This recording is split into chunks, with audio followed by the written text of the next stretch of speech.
The Guardian. Welcome to The Guardian Long Read, showcasing the best long-form journalism covering culture, politics and new thinking. For the text version of this and all our long reads, go to theguardian.com/long read.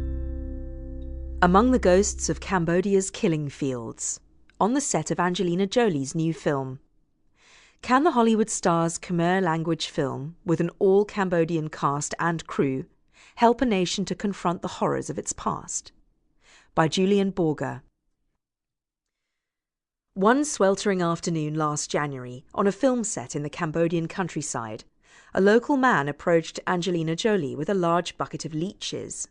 Jolie peered into the bucket and picked out one of the writhing creatures, studying it as it found its way to one of the prominent veins on the back of her hand and locked on.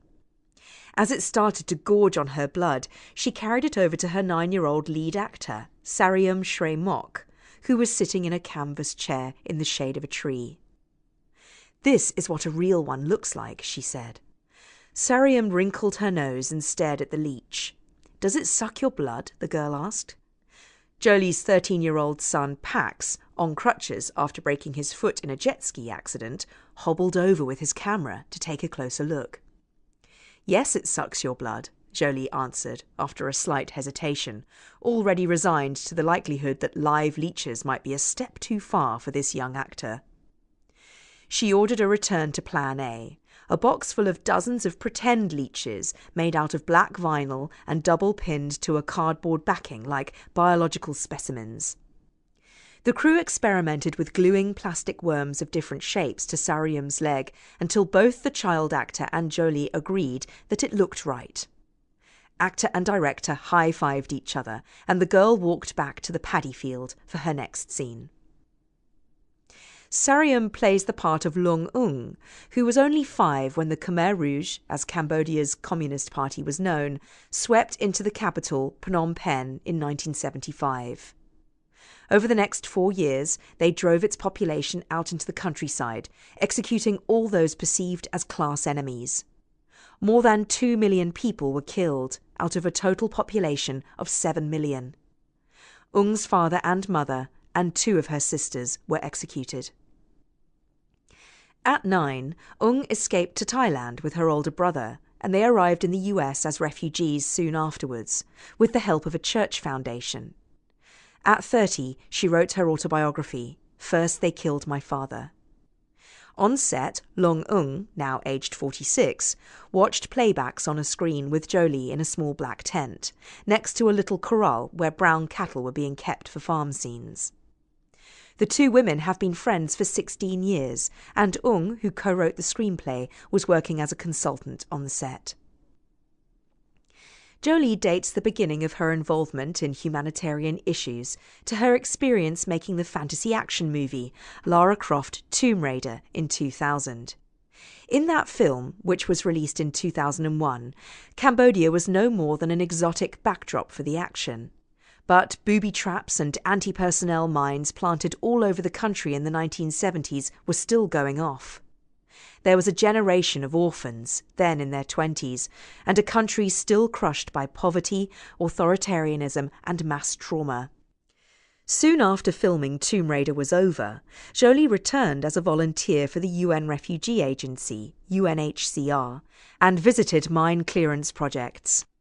She started giving large amounts of money to UNHCR and became a goodwill ambassador for the organisation.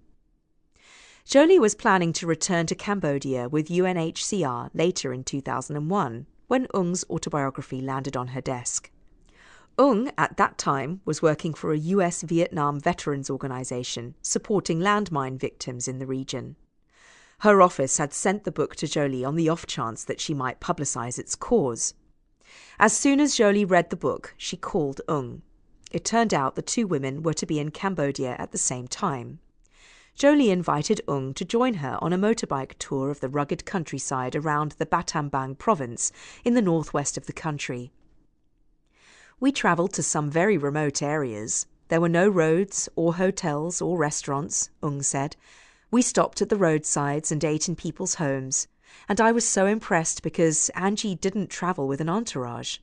She will eat whatever, she'll hang her hammock wherever, and get dirty and muddy in the torrential rain. Taught Jolie the survival skills learned in the camp, how to check for leeches and catch frogs. We very quickly became friends, Jolie told me. We got caught in a monsoon and stayed up at night sitting in hammocks in a pagoda in the rain, which is really fun for the first few hours, and then it's just freezing cold and relentless. One day, Jolie spent time playing and talking to children in a school in Battambang. She had no children at the time and says it was at that moment that she decided to adopt a child from the country. I asked Lung, as a Cambodian, as an orphan, what would she think about that? And she was very supportive about it, Jolie said. And we had a talk about what would be important to make sure he always knew about himself. Jolie adopted Maddox Chivan, aged 7 months, from a Battambang orphanage a year later, in March 2002. And Lung's been in his life ever since, she said. Jolie and began adapting the book, but then shelved the project in part because Jolie was busy with other movies, and because neither thought the political atmosphere in Cambodia was conducive to making a film about recent history. However, last year, Maddox, by then 14, persuaded them to make the film. He was the one who just called it and said he was ready and that he wanted to work on it, which he did. He read the script, helped with notes, and was in the production meetings, Jolie said.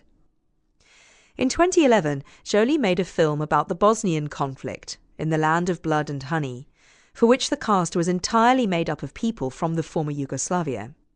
The film adaptation of First They Killed My Father uses only Cambodian actors, and the language spoken throughout is Khmer, with occasional snatches of French, the imperial language of French Indochina, of which Cambodia was a part until the 1950s. When I said I wanted to make this film, and I want to make it in Cambodia, everyone said, "You can't make it in Cambodia. You have to make it in Thailand, like The Killing Fields," Jolie said. Roland Joffé's 1984 film was Hollywood's one major attempt to tackle the Cambodian genocide. It tells the story of a Cambodian photojournalist stranded after the evacuation of his Western colleagues, who provide the Western point of view for the audience. Jolie's film makes no such concessions. There are no white characters to explain events in English, and she is quite clear that the primary audience is the Cambodian public. The cast and crew are Cambodian. The film will be launched across Cambodia in February, 7 months ahead of its release in the US. Jolie's humanitarian work marks the third act of her career. Although not the first actor to take this route, she has thrown herself into the role. "I'm doing less film now," she said.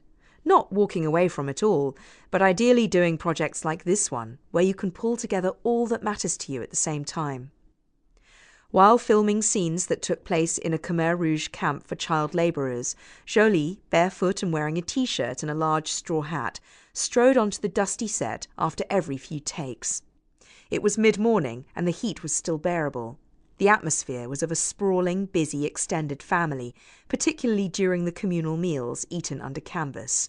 Jolie was relaxed and happy, laughing and joking.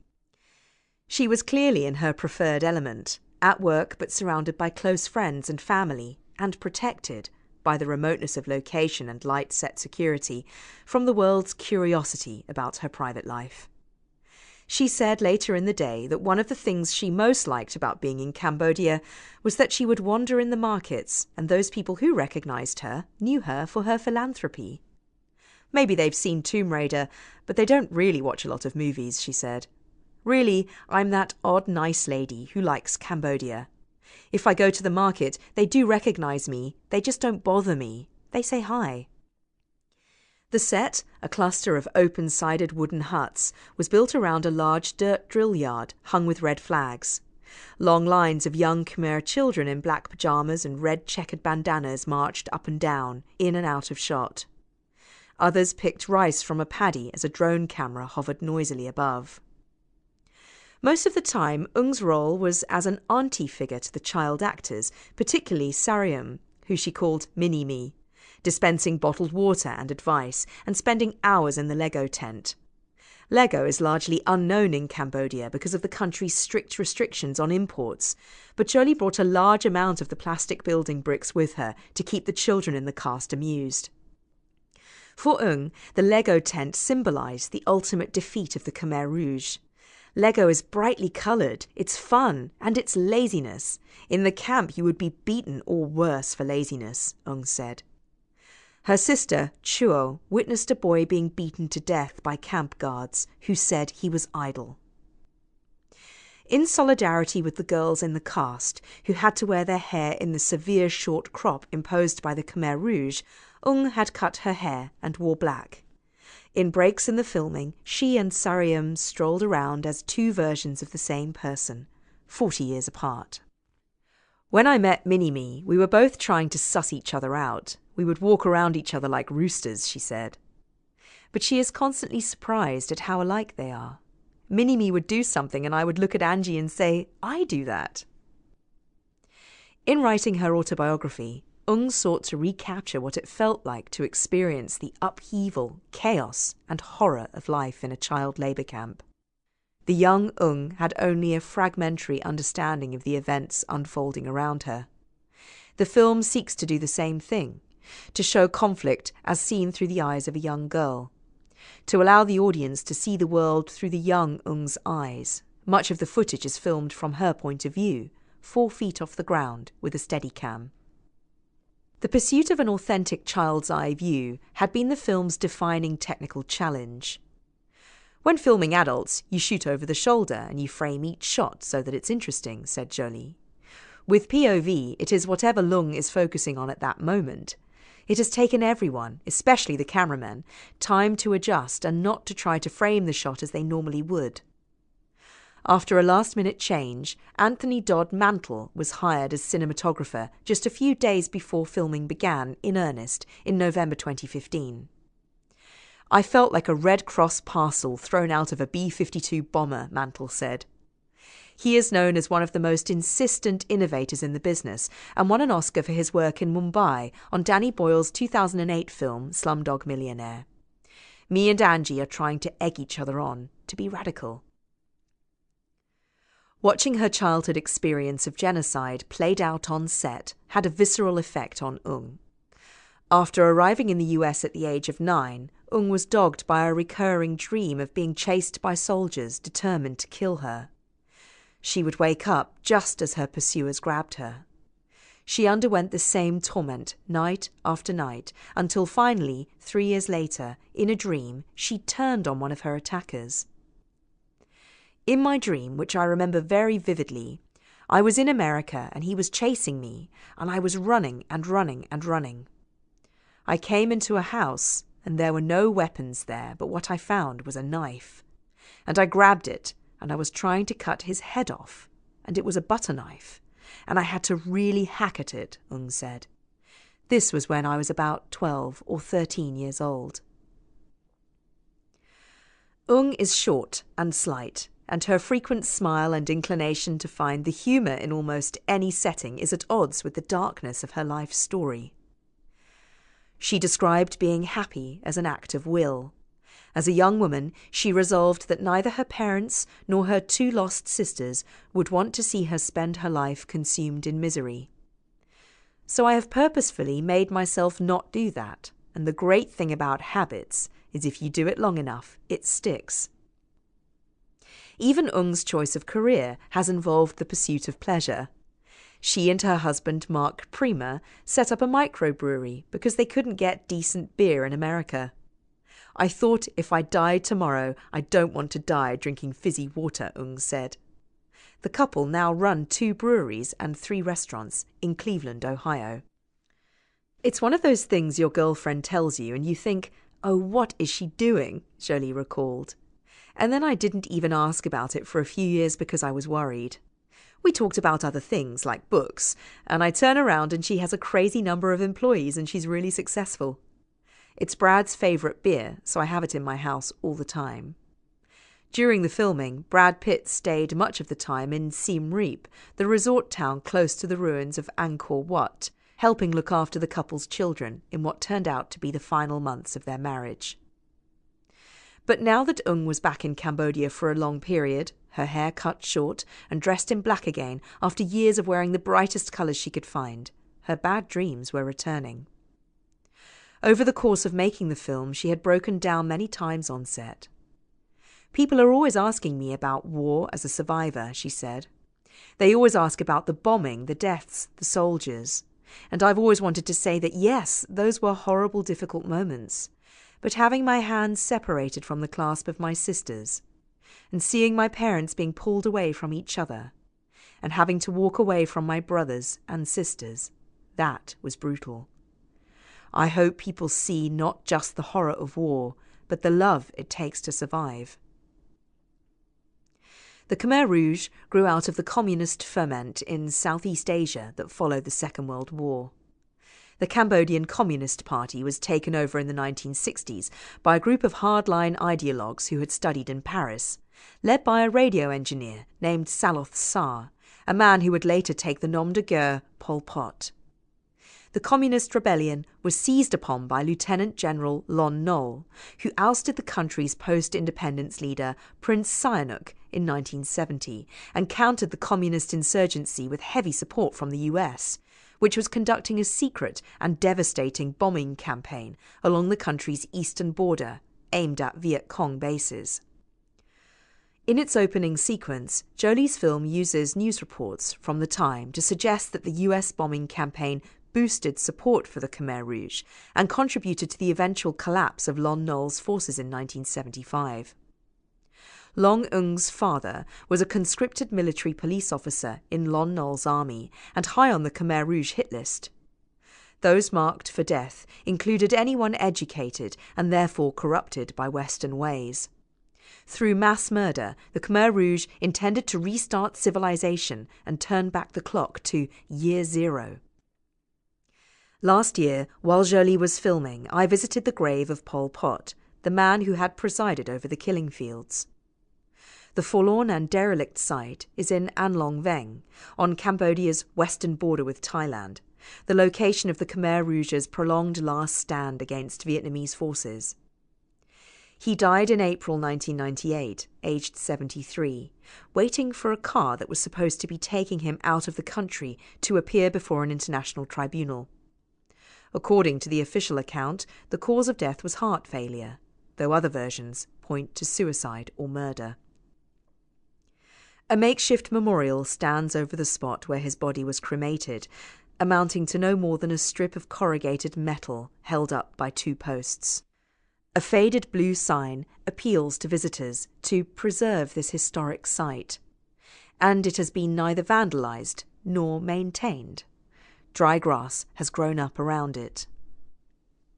The only signs of recent human presence were a small wilted bunch of lotuses, a couple of red candles, and a small locked red tin box.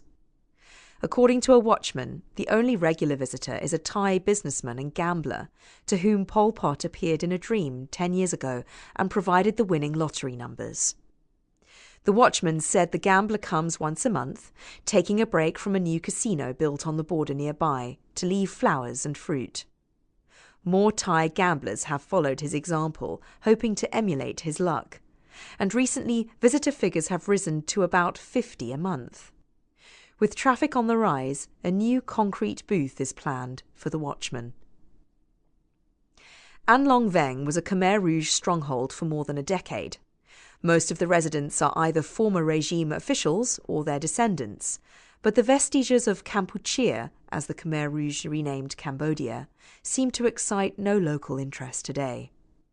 A few miles from the neglected grave is the house of Ta Mok, Pol Pot's military enforcer, and later his rival, jailer, and possibly his killer. The squat concrete shell of the house looks out onto an artificial lake that Ta Mok had built, and he decorated the walls with murals of the Angkor Wat temples. The murals are now covered with graffiti scrawled by lovers inspired by the romantic views.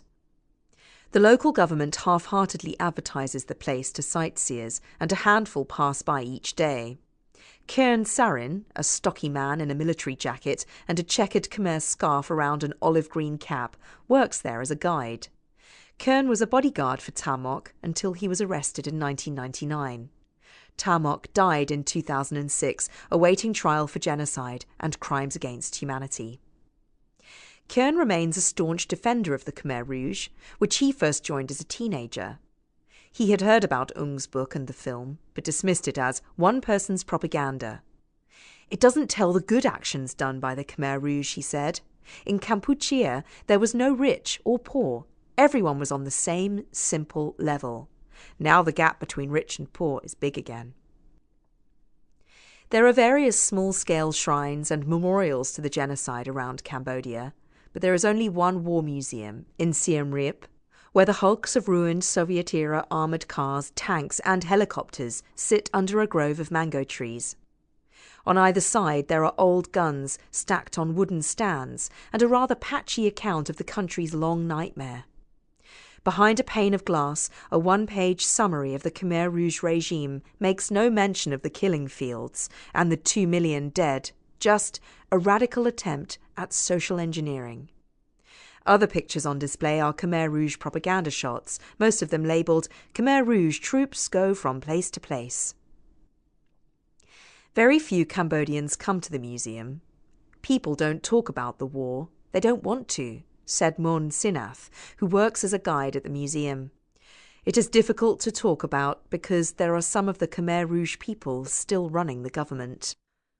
A foreigner coming to Cambodia to make a film about such an excruciatingly painful episode in the country's history faces a delicate task. Every step along the way, from securing permission to film to arranging movie screenings, has required patient negotiation. Not only are many former Khmer Rouge members still in positions of influence, Jolie had to navigate deep scepticism about foreigners in general.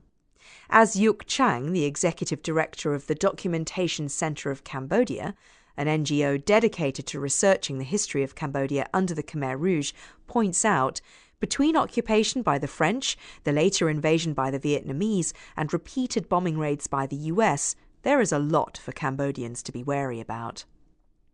Chang is a supporter of Jolie's film, but he said there were some, including the country's young filmmakers, who felt they were better placed to tell the defining story of their parents' lives. It has to be understood that Cambodians' mistrust of foreigners has deep roots, he said. However, Jolie is a Cambodian citizen. She was awarded the honour in 2005 in recognition of her conservation work, and she has a Cambodian son. Furthermore, she undertook the project as part of a team with Ung, her co-producer Rithi Pan, who is an internationally celebrated filmmaker in his own right, and an all-Cambodian cast. Because I did it in partnership with Lung and Rithi, it really wasn't me leading it. It never was, and every day on set, it really wasn't. I had to always defer to the Cambodian people who were there, Jolie told me. It's not my story. These partnerships and Jolie's own diplomatic skills also helped smooth the way with the government in Phnom Penh. Cambodia's quiet ambivalence about its own genocide goes to the heart of the establishment. Hun Sen, Cambodia's prime minister since 1985, was a battalion commander in the Khmer Rouge but fled with his unit to Vietnam to escape a party purge in 1977. He was subsequently a commander of Cambodian rebels that formed part of the Vietnamese invasion force 2 years later, and was originally part of the government set up under the Vietnamese occupation. Since then, he has presided over a managed semi-democracy, in which elections are held, but with a carefully controlled media and widespread allegations of vote rigging. A joint UN-Cambodian court was set up in 2006 to try surviving Khmer Rouge leaders, but Hun Sen's government limited its scope. Just 5 former leaders have been indicted, 3 were convicted, and 2 died during their trials. Wider public debate on the genocide has been discouraged by the government until recently. The basic facts of what happened under Khmer Rouge rule only began to be taught in Cambodian schools 4 years ago. Jolie's film is being made at a moment of transformation. A decade ago, to talk about certain things felt very different than it does today. I don't know what that is attributed to. It could be because it's a certain generation change, Jolie said. But I wondered if there would be restrictions over making the film. I wondered if they'd say, you can't do this here or here because the country is too sensitive and we don't want to see this in the streets. Or maybe someone would say, oh, it wasn't as bad as this, it's blown out of proportion. Or some kind of advice to tone it down. But quite the opposite, we've had encouragement to be as accurate as possible. The world premiere of First They Killed My Father will be held in Siem Reap on the 18th of February, 7 months before its global release via Netflix. I went to Netflix directly, Jolie said, because I want to make the kind of film where I don't have to compromise and put a famous Chinese actress in as the mother, or make it in a different language in order to get people in the theatres on the first weekend. After all the labour camp scenes had been filmed, the crew had to set fire to the wooden huts for one of the climactic moments of Ung's story, an attack on the camp during the Vietnamese offensive of 1979. Pyrotechnic specialists spent an afternoon rigging up burners and priming the straw roofs of the huts with fuel. There would be just a narrow window for filming a long tracking shot following the young Ung into the blaze, and Jolie was in her black tent planning it. She had been violently sick the night before and looked frail, but insisted she had stabilised. The shoot only had a few insurance days to cover the cost of overruns, so nobody, least of all the director, could afford to be sick for long. Other crew members had collapsed or succumbed to hallucinations while trying to work through sickness. Jolie was trying to determine whether it would have been a mortar or rocket that set the camp alight and how each would make it burn. An added complication was the fact that the local farmer did not want any damage done to his wooden hut. A fire truck would be parked nearby in case it was ignited by stray sparks. As the evening darkened on the set, the wooden huts were set alight, and Sarium, playing the young Ung, was filmed running across the parade ground surrounded by flames, calling for her sister. In a nearby field, children were running away from the flames, followed noisily by a pig. Actors playing Khmer Rouge soldiers ran the other way across the open field, carrying AK-47s. A row of latex corpses of dead fighters had been lined up under a tree, ready for dispersal around the battlefield. Off to the side of the field, most of the crew had turned up to watch the set go up in flames. Brad Pitt, in a flat cap and T-shirt, had come with 4 of the couple's children. It is hard to predict what the emotional response of Cambodians to the film will be, but for those of the cast and crew old enough to remember the Khmer Rouge, the effect of making it has been devastating. Here, everyone has been through it. Everybody is standing 10 feet away from someone else who has been through it. They've been helping each other as they always have, Jolie told me. Before shooting started, she had made sure there was a Cambodian nurse on set with experience of working with post-traumatic stress. People were so badly treated and so dehumanized, said co-producer Ruthie Pan. They had no great desire to recall what happened, to talk about when they had to eat roots and insects to survive. And what could they say? I am alone. I survived, but I couldn't save my parents. I find this long silence normal. Pan was 11 in 1975. He too lost his parents and siblings and ended up in a Thai refugee camp in 1979. Out of a dozen-strong household in Phnom Penh when the city fell, only he and one older sister survived. Now, aged 52, Pan is a softly spoken man with round head and a goatee shielded by a wide-brimmed hat. He was seated at a desk in a recreation of a Khmer Rouge classroom with a straw roof and no walls. Pan's documentaries were the first to break the Cambodian silence. In his 2003 film about Tuol Sleng, the most murderous of Khmer Rouge prisons, known as S21, the handful of survivors from the jail confronted their former prison guards. His films won prizes abroad, but were barely seen in Cambodia. People were saying, I should make films about how beautiful the country is, he said. It's only the young who watch my films. The film that Angelina is making is important because it perhaps permits a new generation of young people to find out what happened to their grandparents. It's not the sole solution. It's just images, but it makes them able to face up to their history and understand. Finally, Pan added, the film demonstrates his country's resilience. They couldn't destroy us. This creative act shows that we are able to express our history. There are those who say that after all that happened here, poetry is not possible anymore. But I say we need more poetry. We need poetry for creation, for imagination, to allow people to come through all this, turn their back on it, and move forward. With a month to go before the film is shown in Cambodia, Jolie was at home in California, fretting about the complication of what general release might mean in a country largely without cinemas and a population that has not confronted the realities of its genocide. There are many smaller screenings we are going to be doing, which I am most excited by. It may just be a sheet and a projector out in a pagoda in the more remote areas, she told me in a recent telephone interview. Whether it will be possible to show such a film in the Cambodian countryside will depend on the availability of monks or therapists to help organise the screening and deal with the fallout. There will be time set aside for discussions after the screenings, and in some places Jolie plans to set up town hall meetings the morning after so that she and the cast can answer questions. Judging from the experience of making the film, the reaction among ordinary Cambodians will be highly charged and emotional. In the best cases, it will also be hopeful. I tried very hard to make a film that is not just about policies or politics or war, Jolie said. It is a film, at its core, about the Cambodian people and family, and love and survival.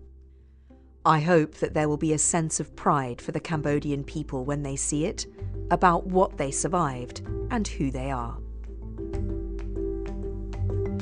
For more Guardian long reads in text and a selection in audio, go to theguardian.com/long read or find us on SoundCloud at SoundCloud/The Guardian Long Read. For more great downloads, go to theguardian.com/audio.